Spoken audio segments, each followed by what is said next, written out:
What will your future look like? The job you do today could be different than the jobs of tomorrow.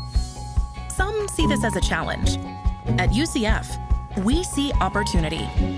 A chance for you to grow your knowledge and strengthen your skills from anywhere life might take you. With in-demand degree programs and resources for your success, UCF Online can help you prepare for the future and all the possibilities that come with it.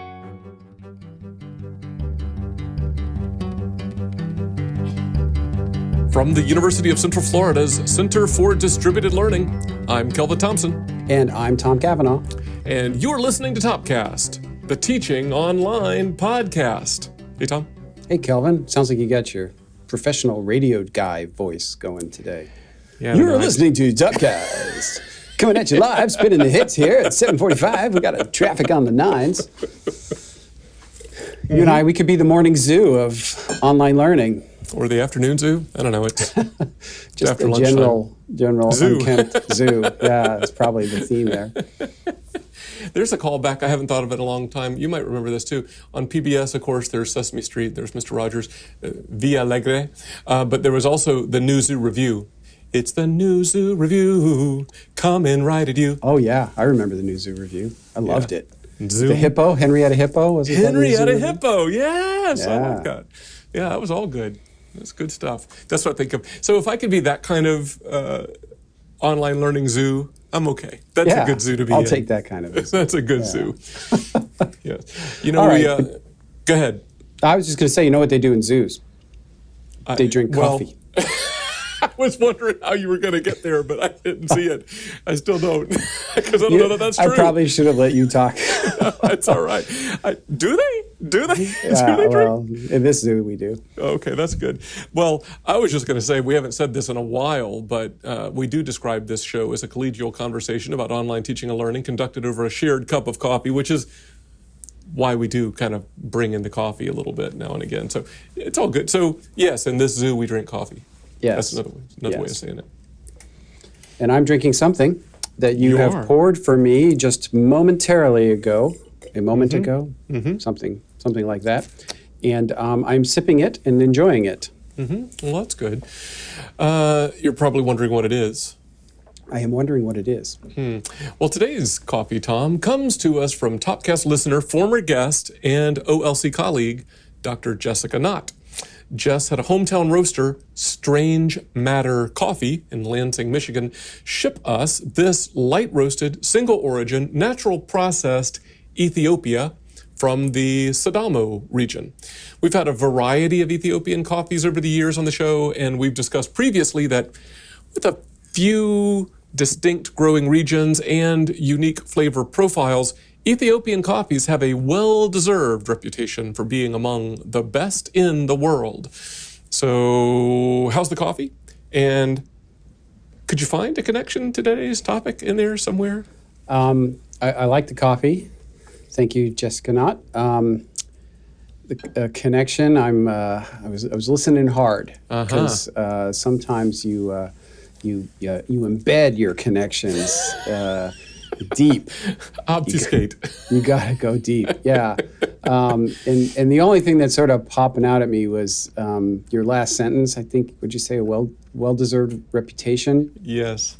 For being among the best in the world. For being among the best in the world. That's right. And today we're going to be talking about reputations. Maybe that's the connection. Yes, that's all I had, Tom. That's all I had. All right. Reputation and shooting for being best in the world. Yeah, that's all I had. Too. Yeah. That's right. So maybe we'll say as a little bit of a preamble, as this episode releases, top of April 2021, a full year of ad hoc emergency remote instruction is behind all of us in higher education and K-12 education. Can you believe it? No, a whole year. It's been more than a year now. More than.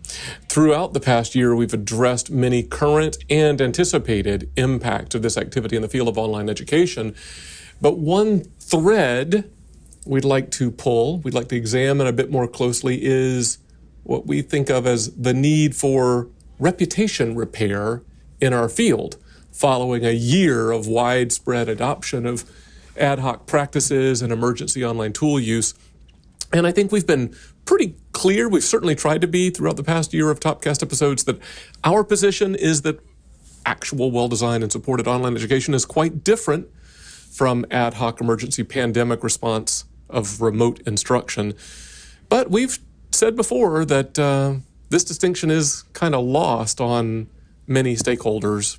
For instance, some of our students, some of our parents, lawmakers, the public. So that's why our focus today is on post-pandemic reputation of online education. How's that? Yeah, perfect. And as you know, because I've talked about it, it's something I've been thinking about a lot lately, and I've been using whatever platform I have and meetings and conferences and things to kind of bring it up, because I worry. You know, we've have so many people, as you said, who have experienced Zoom University or Zoom high school or elementary school for the past year. I mean, there's even jokes. You can buy a Zoom University shirt now, you know. There are lawsuits, there are class action lawsuits all across the country about people who sort of not happy with the experience that they've had. And this may be their only exposure that they've ever had to online learning. Yep. And that's a shame. When this is all sort of over and we get back, I hope, to some level of intentionality and design in all of our offerings. I mean, we haven't stopped doing that, but we've added in some of this more emergency instruction stuff. And I'm speaking sort of collectively as a community now, not just at UCF, where that's certainly been true too. I worry that these people will have preconceived notions of what online learning is based on this less than optimal experience that they may have had, especially in the K-12 space, where it's just been really hard for so many across the country. I agree with that. Yeah. For sure. I mean, I know we've talked lots about this on microphone and off microphone, and you know, I think we don't do this enough, honestly, in our field, is apart from the pandemic, looking at what's going on currently in K-12 in anticipation for what's going to come, you know, say 5 years down the path, 3 to 5 years down the path. Because we're fortunate, in our state, we've got one of the most long-standing, we've talked about this before, one of the most long-standing K-12 virtual schools in the U.S., Florida Virtual School. It's the largest, I think, in the world or something. And it's quite good. They do a lot right, or mostly right. Whatever, they're good at it. So it's good to see but that's not what everybody experiences in K-12. But even with that, as good as the Florida Virtual School is, and I think they are, we do. It's not different what we than do. what we do. That's their right. model's very different. There's a teacher that is kind of hyper engaged with his or her students, to the point where they call the parents, right, to make sure that the students staying up with the work and to inform the parents. And the joke I always make is that our American government faculty member, and you know who I'm talking about, he's not going to call you to see why you didn't turn in your assignment. No. I mean, you're 18 years old or older. That's you're right. an adult now, That's and right. it's your job to turn in the assignment on time. And it's a different model. The safety nets aren't quite there that they might be even under ideal circumstances for a K-12 online experience. That's right. So that combined with the virtual instruction that everybody's had, that based on, we've talked about this early in the pandemic when some of the surveys came out, but I'll sort of just recap briefly here. I think about a third of the students who are surveyed, and it's kind of been our experience here as well, kind of don't like it. Right. And I think I understand. I think it's a combination of factors. The first is these are students who chose face-to-face courses. They wanted to be face-to-face, right? And then they were forced to be into a remote instruction environment, kind of against their will. Now, it was against everybody's will. It was a worldwide pandemic. What are you going to do? So, it is what it is. But it doesn't mean they liked it, because they didn't. If they wanted to be online, they would have been online prior to the pandemic. that combined with the fact that we had faculty that were equally thrust into this entirely new pedagogical environment and may or may not have gotten adequate training. At a minimum, they got technical training, let alone maybe not pedagogical training. Right. So they're probably, through no fault of their own, not awesome at it yet. So you got a bunch of students who didn't want to be there in the first place and faculty who are still figuring it out. It's probably not a recipe for the best possible educational experience. And I understand some of the dissatisfaction. And honestly, I think that we've done as well as we have as a community. I think UCF in particular, we've done very well, if I could brag a little on our university. But in general, across the country, the fact that we've done as well as we have is a testament to creativity of faculty and the support of online learning units and others. But that doesn't mean everybody liked it, right? And so that third of people, especially high school students, are showing up in our doors this summer and fall with a kind of their arms crossed and their face frowny and saying, you know, online learning sucks. I don't want that. And we're going to have to somehow reset those expectations to say, yeah, maybe what you experienced wasn't optimal and you didn't like it, but that's not what we do here. And if you're going to be online, it affords an awful lot of advantages and convenience and even academic success to you, and it's not what you're expecting. Yeah, you know, gosh, that takes my head so many different ways, so many different places, Tom. I mean, there's certainly, like for folks like us, many of our institutions, we offer resources to help onboard students into like online courses. We do that here. We have something, our mascot, sort of the Knights is kind of the metaphor, and so we have Knights online, and we've talked recently about kind of tweaking that, you know, give it a little bit of a refresher, fresh coat of paint with an eye toward, you know, this immediate experience of incoming former K-12 students. But it's even beyond that, right? Like you really want people who are like doing orientation or advising. You really want, I remember years and years ago, I'm not even sure how far, early 2000s at least, where we reached ubiquity with basic web technologies. We were like one of the Yahoo most wired campuses and all that kind of stuff. And we actually started putting in the course catalog statements along the lines of, welcome to UCF. During your tenure here, you can expect to encounter web-based technologies regardless of the course that you're in. We're going to kind of expect that. And that was sort of this disclaimer, sort of level setting. And it's almost like a version of that that's needed now that sort of, you know, takes a fresh look at, welcome to UCF. We do digital learning really well here. Right. We're going to expect you to engage. It's a lot of offerings here. It's not what you had back in K-12 or wherever, right? And that's tough to try to get everybody on that song sheet. It is. As you know, because it's your team that's working on it, we are updating our Nights Online kind of orientation videos to include some of that expectation setting. And we've had that in the past, but it was much more oblique and it wasn't as explicit. It was sort of like, hey, you may have experienced something different in the Florida Virtual School. You've definitely experienced something different now. Yeah. So it's time to put a spotlight on that and just make sure it's really, you know, front and center for students as they come in, that this is a little different. We've also talked in the past about some of the work that our marketing department did to stand up our own kind of digital learning information page as part of the core.edu site for us. Not our UCF Online site or the digital learning site or the CDL site that we manage, but something that's front-facing, almost, and it's actually, there's a part of the view book now about how the digital online view book, about how well we do online learning, our history, our experience. This is our 25th year doing it. To sort of lean into that expertise during the time when everybody was anxious about having to take everything online. And that's helped, I think, because it's helped to put the broader power of the university communications machine behind that message. But I'm not sure that's getting to everybody. Yeah, I agree with that. I do. And that's what worries me a little bit is we've already put in some effort on this and it's sort of still an issue and it's not going to just go away.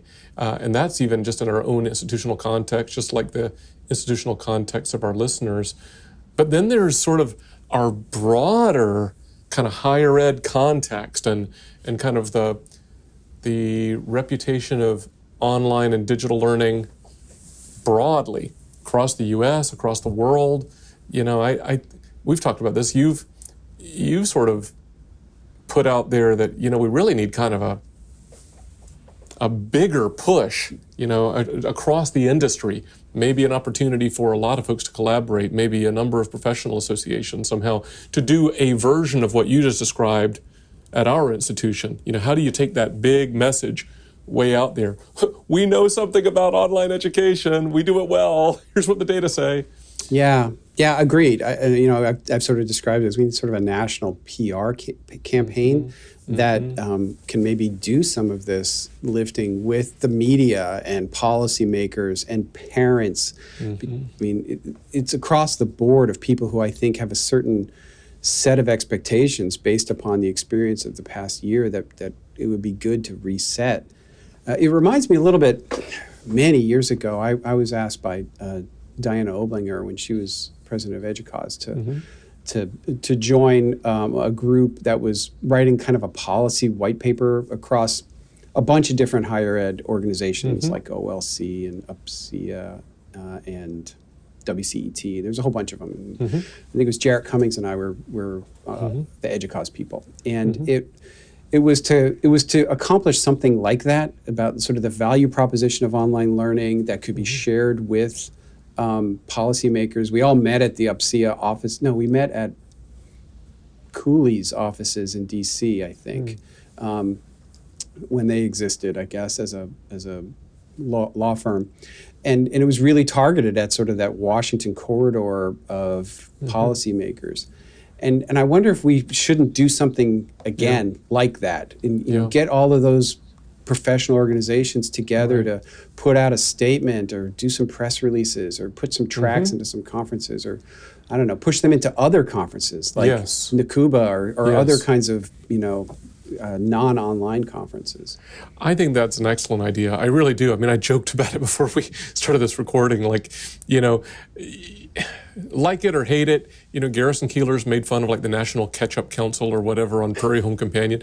But, you know, I mean, there was a time when you know, milk, it does a body good. And you got celebrities and, you know, and they got little milk mustache. And, you know, whether you're lactose intolerant or not, I mean, most of us remember of a certain age that campaign came out. And whether you make fun of it or not, it's like, boy, there was a message that you remember that that the Milk Council put together. We need the National Milk Council for online education. Well, maybe it's worthwhile to think about maybe not just complaining that you don't understand what it really is, but you know, some principles that we can kind of hang our hat on that could potentially be part of that kind of a message. So, I mean, one of them is that as I said, we've been doing this for 25 years now, and there are other schools like us. And even if it's not been quite that long, it's been a long time. We've got a corpus of research and efficacy data that show that we know what we're doing when this is done right. You know, how do we share that?